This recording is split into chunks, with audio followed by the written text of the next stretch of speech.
මේ මගේ ගොඩක් පරණ වීඩියෝ එකක්. ඒ කියන්නේ CM tool එකෙන්වත් අවුරුද්දකට විතර කලින්, ඒ කියන්නේ උඩ බලන්න 2024 මැයි දාලා තියෙන්නේ.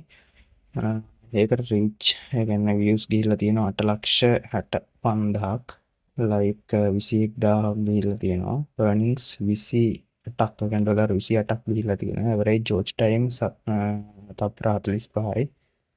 එන්ගේජ්මන්ට් 34,000ක් ගිහිල්ලා තියෙනවා. මේක මම දැම්මේ ගොඩක් කලින්. ඒ කියන්නේ ගිය අවුරුද්දෙත් මැයි වල වගේ දැම්මේ. ඒ කියන්නේ අවුරුද්දකටත් වැඩිය පරණ එකක්. CM tool හම්බෙලා තව මට මාස 3ක් 4ක් වගේ මේ තියෙන්නේ. වීඩියෝ එකට views ගියපු හැටි 3 second views 1 minute views ගොඩක් ගිහිල්ලා තියෙනවා. ඉතින් සම්පූර්ණ CM tool ආවට පස්සේ ඩොලර් 28ක් සම්පූර්ණ ඇවිල්ලා තියෙනවා.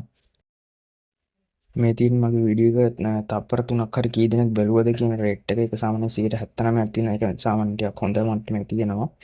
කන්ටෙන්ට් ප්‍රොටෙක්ෂන් එක ඔන් කරලා තියෙනවා. අපි ඔඩියන්ස් එකත් බලමු උඩට ගිහිල්ලා කොහොමද ඔඩියන්ස් එක කියලා.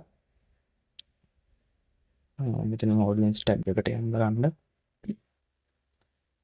ඒ වීඩියෝ එක විතරක් ෆලෝ 4600ක් ඇවිල්ලා තියෙනවා.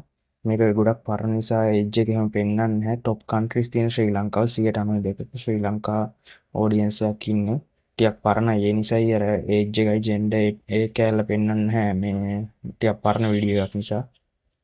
ඔය තියෙන්නේ වීඩියෝ එකට ආපු views ආපු විදියයි ඔය ටික තමයි ඔය තියෙන්නේ.